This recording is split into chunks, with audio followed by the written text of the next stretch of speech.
দুয়ারে রেশন পরিষেবা চলছে বাড়িতে বসে, এমনই অভিযোগ গ্রামবাসীর।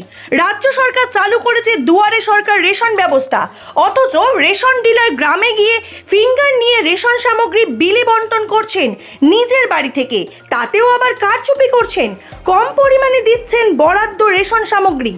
এমনই নানান অভিযোগ তুলে রেশন ডিলারকে ঘিরে বিক্ষোভ দেখালেন গ্রামবাসীরা। বৃহস্পতিবার ঘটনাটি ঘটেছে মালদার মানিকচকের নিরঞ্জনপুর এলাকায়। বিক্ষোভকারী গ্রাহকদের অভিযোগ, সরকারি নিয়মে দুয়ারে সরকার রেশন ব্যবস্থা চালু থাকলেও তাদের রেশন ডিলার শুধুমাত্র গ্রামে গিয়ে গ্রাহকদের ফিঙ্গার নেন। এরপর তিনি নিজের বাড়ি থেকে রেশন সামগ্রী বিলি বন্টন করেন, তাও কম পরিমাণে। এছাড়াও কোনো গ্রাহককে প্রতি মাসে রেশন সামগ্রী দেওয়া হয় না। বিভিন্ন কৌশলে তাদের বরাদ্দ সামগ্রী রেশন ডিলার আত্মসাৎ করেন। এর প্রতিবাদেই আজ তারা রেশন ডিলারকে ঘিরে বিক্ষোভ দেখান। এই বিষয়ে রেশন ডিলারকে ধরা হলে তিনি বলেন, নিরঞ্জনপুর গ্রাম রেশন দোকান থেকে 200 মিটার দূরত্বের মধ্যে রয়েছে, তাই তিনি এই গ্রামের পরিবর্তে রেশন দোকান সংলগ্ন এলাকা থেকে রেশন সামগ্রী বিলি বন্টন করেন। তবে কম পরিমাণে রেশন সামগ্রী দেওয়া গ্রাহকদের বঞ্চিত করার অভিযোগ সঠিক নয়, গ্রাহকরা মিথ্যা অভিযোগ করছেন। দোকান হচ্ছে নিরঞ্জনপুর মৌজাতে, একই মৌজাতে আছে, কাছে দিকে 200 মিটারের মধ্যে আছে। 200 মিটারের মধ্যে আছে বলে এখানে আসা হয় না, অন্যান্য জায়গায় আবার ঠিক যাই আমি। এখানে পাবলিক বলছে এখানে মাল নিব, হ্যাঁ ঠিক আছে, যখন মাল নিব তো আমি ওরকম পজিশন রেখে আমি এসে মালটা দিয়ে যাবো। বাট আপনি কি এর আগেও বাড়িতে থেকে মাল দিতেন? বাড়ি থেকে আমি ওইখানে একটা ক্যাম্প করে ওখানে দিতাম। আচ্ছা, প্রতিবার এরকম করতে? প্রতিবারের পাশে একটা স্বাস্থ্য কেন্দ্র আছে, ওইখানে মালটা দিতাম।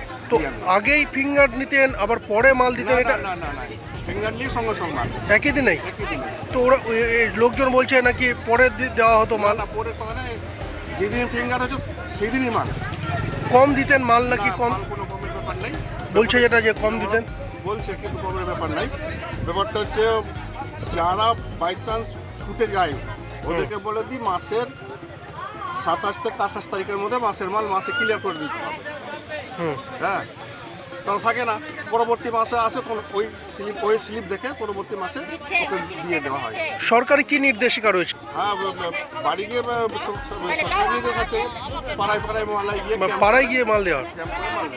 তো পাড়ায় কি হচ্ছে না? একই মৌজার ডিলার, নিরঞ্জনপুর ও আমি নিরঞ্জনপুর, এখানে তো বুঝতে অসুবিধা হচ্ছে। ওদের সুবিধার জন্য আমি এক জায়গায় স্বাস্থ্যকেন্দ্রে ওখানে গিয়ে আমি মালটা দিতাম। হ্যাঁ, তো ওরা বলছে স্বাস্থ্যকেন্দ্র কেন? স্বাস্থ্যকেন্দ্র আপনার বাড়ি একটা আছে একই মৌজার জন্য। এখন ওরা বলছে কি না আমি এখানে মাল নিব, তো আমার আসতে হবে। যেটা অভিযোগ করছে মহিলারা নাকি আপনি মেরেও দিতেন কোনো রকম প্রতিবাদ করলে? বহুদিন আগে আর কোনো কথা দেখা, মানুষ রক্ত মাংসের মানুষ, কোনো ভুল বশত কোনো কথা যদি হয়, মুখ চামড়ার মুখ আছে, কিছু হতেও পারে। আমি বলছি না বের হইনি আমি, তাহলে মেরেও দিতে পারেন চামড়া খাতে? আচ্ছা আচ্ছা, তাহলে কি মেয়েদের উপরে মেরে দেওয়া যায়? না না, কে বলতে পারে না, আমি হাত চালিয়ে না, মহিলারা তো বলছেন আপনি নাকি মেরেও দিতেন। আবেগে বলছে।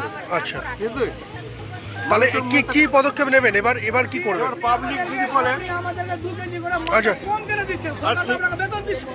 আচ্ছা, কি করবেন এবার কি করবেন আপনারা? এরা পাবলিক যদি বলে কি আমরা এখানে মাল নিব, আমি এসে দিব, কোনো অসুবিধা নাই আমার। কি নাম আপনার? নাম কি? আমার নাম হচ্ছে বিশ্বজিৎ সরকার। রেশনের নাম? রেশন দোকানের নাম বিশ্বজিৎ সরকার। আপনার নামই? আমি আজকে সাংবাদিকদের কাছ থেকে খবর পেলাম যে রেশন দোকানের বিরুদ্ধে কমপ্লেনটা যেটা হয়েছে খবর পেলাম আজকে। তো আমি বিডিও সাহেব এবং পরিবেশ ইন্সপেক্টর সাহেবকে বলবো তদন্ত করে দেখার জন্য।